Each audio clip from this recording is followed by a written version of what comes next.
Hello everyone, welcome back to my channel. আজকে war 2 নিয়ে একটা ডিটেল ডিসকাশন করব। এতটাই বড় ডিসকাশন যেটা একটা শর্টে কমপ্লিট হওয়াটা খুব চাপের। ছবিটা এবছরের ইন্ডিপেন্ডেন্স ডে উইকেন্ডে রিলিজ করেছে এবং ওয়ার্ড অফ মাউথ প্রচন্ড খারাপ ছিল।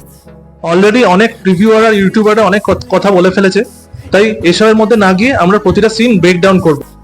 প্রথমে ঋত্বিক রোশনের যে এন্ট্রি সিনটা, যেটা রিউমার ছিল শাওলিন টেম্পলে শুট হয়েছে এবং দেখানো হয়েছে স্যামুরাই সোর্ড ফাইট, সেই এন্ট্রিটা ব্যাপক ছিল এবং হলিউড স্টাইল অ্যাকশন দেখানো হয়েছে।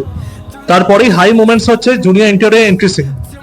সেই জায়গাটা মাসি রাখা হয়েছে এবং একটা দুর্দান্ত বিজিএম সেখানে প্লে হচ্ছে। এতে হয়ে যাচ্ছে ডিরেক্টর অয়ন মুখার্জি মাস এবং ক্লাসের তফাৎটা বোঝেন। চলে আসবে গল্পটা যেভাবে বোনা হয়েছে সেটা খুবই দারুণ। মানে স্কাই ইউনিভার্সের অন্যান্য ফিল্মের তুলনায় গল্পটা আলাদা। এরকম ইন্ট্রোডাক্টরি মোমেন্টস এবং কিছু অ্যাকশন সিনস দিয়ে ফার্স্ট হাফ শেষ হয়।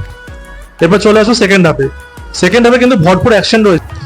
এবার এইখানেই আমি এতক্ষণ কাস্টিং, ডিজিএম, তার সঙ্গে স্ক্রিপ্টের প্রশংসা করেছি। এবার এইখানেই ডাউন সাইডটা চলে আসছে। অনেকেই হয়তো জানবেন যে আয়ন মুখার্জি এরপর ধুম 4 ডিরেক্ট করার কথা ছিল এবং তারও কিছু ঝলক এই সেকেন্ড হাফে আমি দেখতে পেয়েছি। স্পয়লার দিয়ে নষ্ট করবো না, আপনারা যদি ইচ্ছা হয় হলে গিয়ে দেখে আসবেন। ফাইট কোরিওগ্রাফি ঠিকঠাক থাকলেও ভিএফএক্স এর মান কিন্তু কমেছে। মানে 2019-এর ওয়ার সিনেমাটা যদি আমি কম্পেয়ার করি, তাহলে কিন্তু ওই সিনেমার যে ভিএফএক্স ছিল সেটা এই সিনেমার থেকে হাই ছিল, কিন্তু অ্যাকচুয়ালি আদতে উল্টোটা হওয়ার কথা। আমি গল্প ভালো বলেছিলাম এই কারণ সিনেমাতে কিছু কিছু এমন টুইস্ট আছে এগুলো আপনি প্রেডিক্ট করতে হয়তো পারবেন না। কিন্তু ডিরেকশন খারাপ কেন বলছি? কারণ Ayan Mukherjee actually action director নন। যেই ব্যাপারটা মানিশ শর্মার সাথে হয়েছিল টাইগার 3 ডিরেকশনের সময়। Maneesh Sharma small town story teller, thriller direct করেছেন ফ্যানের দিক দিয়ে, কিন্তু বিগ স্কেল অ্যাকশন ডিরেক্টর তিনিও নন। আয়ন মুখার্জির লাস্ট সিনেমা ছিল ব্রহ্মাস্ত্র। সেই সিনেমা ভিএফএক্স এর কাজ বা গল্প উন্নত মানের হলেও স্ক্রিপ্ট রাইটিং এর দম ছিল না। সেই জন্য ডায়ালগগুলো অত্যন্ত জেনারিক আর ক্রিঞ্জ মনে হয়েছে। সিনেমাটাও সেই রকম একটা কার্সের মধ্যে দিয়েই যাচ্ছে, কারণ এখানে স্ক্রিন প্লে অত্যন্ত খারাপ। সিনেমাতে কিছু কিছু জিনিসের পেসিং ঠিকঠাক কম। ফর এক্সাম্পল আমি জানাবে আলী গানটার কথা বলছি, যেটা হচ্ছে ঋত্বিক আর এনটিআর এর ডান্স ফেস অফ। এই গানটাতে পেসিং যেখানে গানটা হচ্ছে যে সিচুয়েশনের মধ্যে, সেই সিচুয়েশনটা মনে হলো পোস্ট ফিট। মানে এই গানটা অ্যাকচুয়ালি ডিজার্ভ করে সিনেমার এন্ডে হওয়ার। তারও কারণ আছে, সেটা আবার বললে স্পয়লার হয়ে যাবে যারা দেখেনি তাদের জন্য। এই সিনেমাটা যাদের জন্য চলেছে, যাদের কাছে ভর দিয়ে এই সিনেমাটা উঠেছে, তারা হলো ঋত্বিক রোশন এবং জুনিয়র এনটিআর। দুজনের স্ক্রিন প্রেজেন্স দুর্দান্ত, দুজনের কেমিস্ট্রিও ভালো। দুজনের মধ্যে মাস আর ক্লাসের ডিস্টিংশনটা খুব ভালোভাবে বোঝা, স্পেশালি জুনিয়র এনটিআর। টিজারে অতটা নজর না কাটলেও যেই জায়গাগুলো তার এন্ট্রি হয়েছে না সিনেমাতে, সেইগুলো পিওর মাস। তাকে খুব ভালো ভালো ডায়লগও দেওয়া হয়েছে।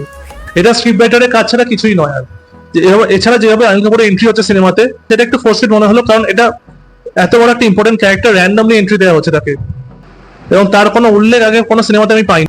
তার ক্যারেক্টারটা ভালো করে ফ্রেশ আউট হওয়ার দরকার ছিল, বাট সেটা এখানে হয়নি। আশা করবো তার এই ক্যারেক্টারটা পরবর্তী স্পাই ইউনিভার্সের ফিল্মগুলোতে ইম্পর্টেন্ট কোনো রোল প্লে করবে, সেইভাবেই তাকে সেট আপ দেওয়া হয়েছে। এবং রইল কিয়ারা আদবানিকে সত্যি বলতে গেলে একদমই স্ক্রিন টাইম দেওয়া হয়নি, এবং আমার মনে হলো এটা একটা ওয়েস্টেড পোটেনশিয়াল ছিল। কারণ ওয়ার মুভিটাতে, যেটা 2019-এর, সেখানে ভানি কাপুরকে কিয়ারা আদবানির থেকে বেশি স্ক্রিন টাইম দেওয়া হয়েছে। এছাড়া আর একটা কথা বলে রাখি, যারা এই সিনেমাটা দেখবেন তারা অবশ্যই টাইগার 3 পোস্ট ক্রেডিট সিনটা দেখে রাখবেন, তাহলে আপনাদের লিঙ্ক করতে সুবিধা হবে। যে অর্গানাইজেশনকে এখানে সেট আপ করা হয়েছে, তাদের আরো স্ক্রিন টাইম দরকার ছিল। মানে অ্যান্টাগনিস্টের যেখানে প্রেজেন্সটা, সেটা প্রচন্ড দুর্বল একটা সেট আপ। তবে এনটিআর কে অ্যাজ দ্য ভিলেন কাস্ট করা বেস্ট ডিসিশন ছিল। রোলটাকে পুরো খেয়ে নিয়েছে। গানগুলো নিয়ে তেমন কিছু বলার নেই, কারণ মোটামুটি ঠিকঠাকই আছে। হ্যাঁ অবশ্যই, কারণ আগে যদি আপনি ওয়ারের সাথে কম্পেয়ার করেন, তাহলে ঘুমরু গানটা অনেক বেশি এনার্জেটিক, এখানে আওয়ান জাওয়ান গানটা অনেক বেশি এনার্জেটিক না হলেও গানটা শুনতে ভালো লাগছে। এবং জানাবি আলীটা বললাম, এবার এটাতেও আপনি জায়জার শিব সংখ্যার সাথে তুলনা করলে জায়জার শিব সংখ্যার অনেকটা বেশি এনার্জেটিক, কারণ লিরিক্সের দিক দিয়ে না হলে বিটসের দিক দিয়ে অনেকটা বেশি ফাঙ্কি একটা ভাইব দিচ্ছে। এখানে এই গানটাও নিজের মতো ঠিকঠাক জায়গাতেই দাঁড়িয়ে আছে, ডিসেন্ট হয়েছে গান। এবং হলে এদের দুজনের ডান্স সেসবটা দেখে তো আমি এনজয় করেছি, আমি বাকিদের কথা বলতে পারবো না। এই ছিল আমার রিয়াকশন। এবং এই ছবিটা একটা বিলো অ্যাভারেজ ছবি মোটেই নয়, এটা একটা অ্যাভারেজ ছবি। এবং 1 টাইম কি 2 টাইম ওয়াচ করা যেতে পারে হলে গিয়ে, বা আপনি ওটিটিতে দেখতে পারেন পরে যখন আসবে।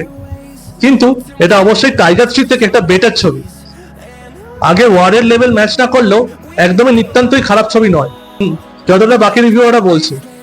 আমার তো আমি বেশ এনজয় করেছি হলে গিয়ে। সেদিনে দাঁড়িয়ে স্পাই ইউনিভার্সের আমার 3টে ছবি দারুণ লাগে, এক থা টাইগার, টাইগার জিন্দা হ্যায় আর ওয়ার।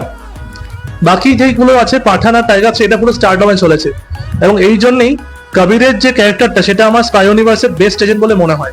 কারণ তারটা শুধু স্টারডম নয়, তার অ্যাকচুয়ালি এত স্লিক অ্যাকশন করে সে, পুরো মনে হয় যে হলিউডের স্পাই ফিল্মগুলো যেরকম হয়, যেমন মিশন ইম্পসিবল, সেরকম একটা ভাইব দিচ্ছে। আমি ইজিলি এই ছবিটাকে 10-এর মধ্যে 6 দিতে পারি। That's my review. Thank you for your time. আর অবশ্যই যদি আপনি ঋত্বিক রোশনের ফ্যান হন আর এনটিআর কে পছন্দ করেন, তাহলে সিনেমাটা দেখবেন এবং আমার চ্যানেলটা সাবস্ক্রাইব করবেন।